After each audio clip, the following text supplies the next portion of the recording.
Hello everyone! Welcome to another video lesson.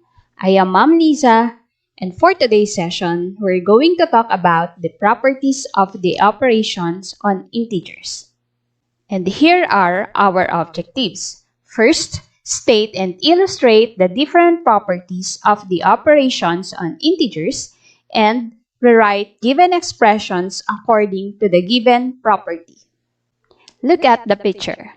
What have you noticed? Okay, so kung mapapansin nyo, may tatlong smiley faces na pare-pareho ang shape sa loob ng rectangle. And then, may isa naman na naiiba. So, rectangular in shape. So, anong sabi ni rectangular in shape na smiley face? Why can't I come in? Sabi naman ng smiley face na nasa loob, sorry, we are a closed set. So, what does it mean? So, the first property of the operations on integers that we will talk about is the closure property. Closure property states that if A and B are two integers, A plus B, A minus B, A times B, and A divided by B is also an integer. So, for example, 2 plus 3 equals 5. 2 and 3 are both integers. Therefore, the answer is also an integer. Same with 7 minus 5 equals 2. 7 and 5 are both integers. Therefore, the answer should be an integer. Next, negative 2 times negative 5 equals 10. So, negative 2 and negative 5 are both integers. Therefore, the answer is also an integer. And last, 8 divided by 2 equals 4. So, 8 and 2 are both integers. Therefore, the answer is also an integer. The second property is the commutative property. Commutative property states that changing the order of two numbers that are either being added or multiplied does not change the value. So, example, 2 plus 3 is equal to 3 plus 2. So, titingnan natin ngayon kung pareho lang yung makukuha nilang value. So, 2 plus 3 is equal to 5. How about 3 plus 2? So, 3 plus 2 is also equal to 5. So, the same lang yung value. Next, negative 7 times negative 3 is equal to negative 3 times negative 7. So, let us now multiply negative 7 and negative 3. So, the answer is 21. How about negative 3 times negative 7? So, the answer is also 21. So, the same value. Okay, take note na ang commutative property ay pwede lang sa addition and multiplication. So, hindi siya pwede sa subtraction and division. Why? So, look at this example. So, 8 minus 6 is equal to 2. Kapag binaliktad natin yung dalawang numbers, ginawa nating 6 minus 8, ano kaya yung magiging answer? So, 6 minus 8 is equal to negative 2. So, magkaiba yung value. So, same din sa division. The third property is the associative property.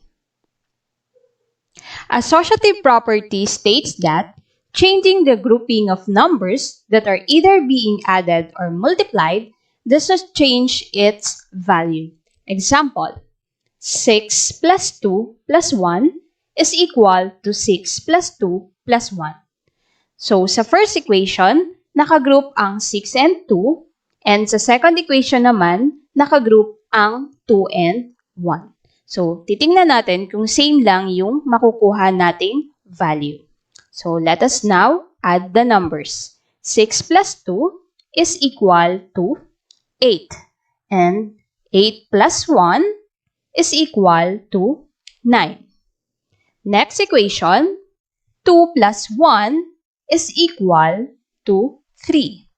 Then, 6 plus 3 is also equal to 9. So, same lang yung value.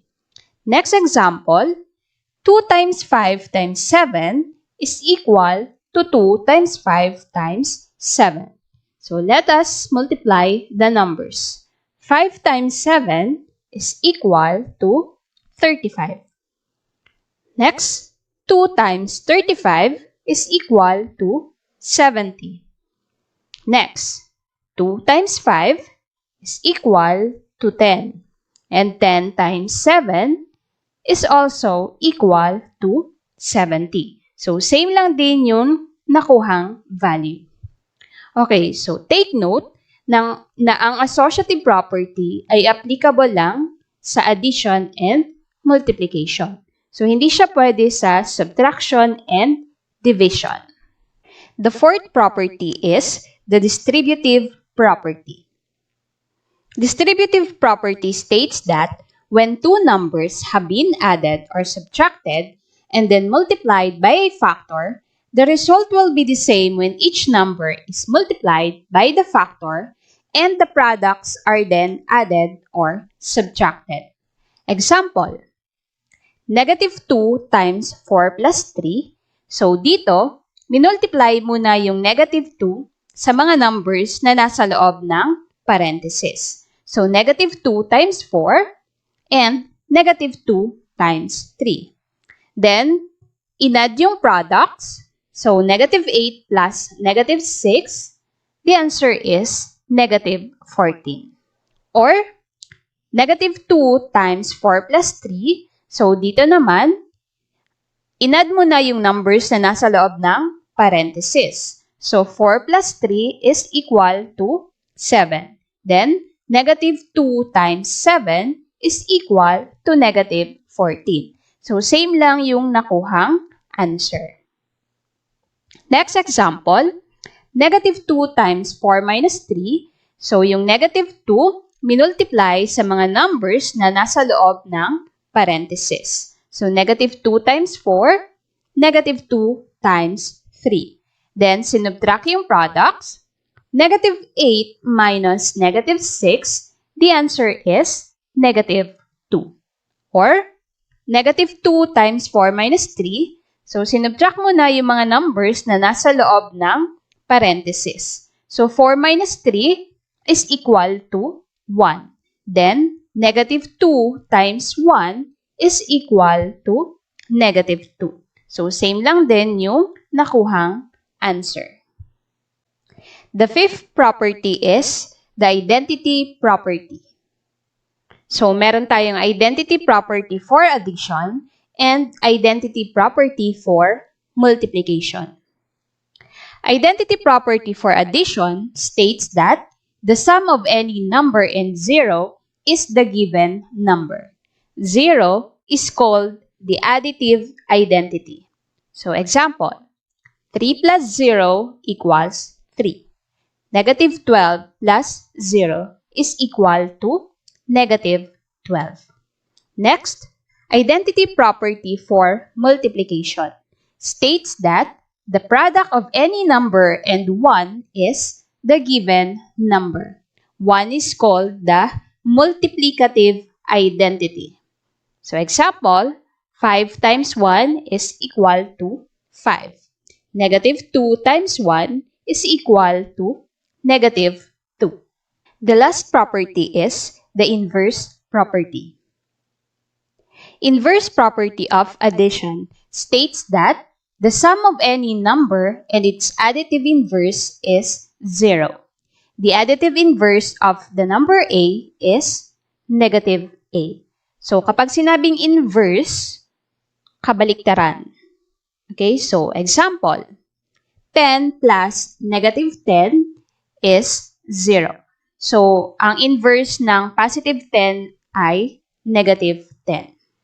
Next, negative 6 plus 6 is equal to 0. So, ang inverse ng negative 6 ay positive 6. Next, inverse property of multiplication states that the product of any number and its multiplicative inverse or reciprocal is 1. The multiplicative inverse of the number a is 1 over a. Example, 7 times 1 over 7 is equal to 1. So, ang reciprocal ng 7 ay 1 over 7. Next, 9 times 1 over 9 is equal to 1. So, ang reciprocal ng 9 ay 1 over 9.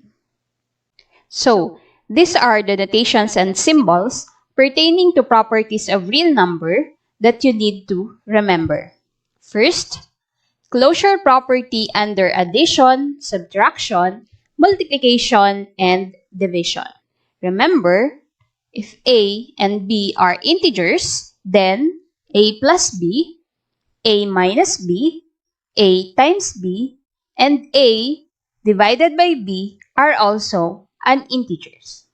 Next, commutative property of addition. A plus b is equal to b plus a. So, changing the order of the addends does not affect the sum. Next, commutative property of multiplication. A times b is equal to b times a. So, changing the order of the factors does not affect the product. Next, associative property of addition. So, a plus b plus c is equal to a plus b plus c.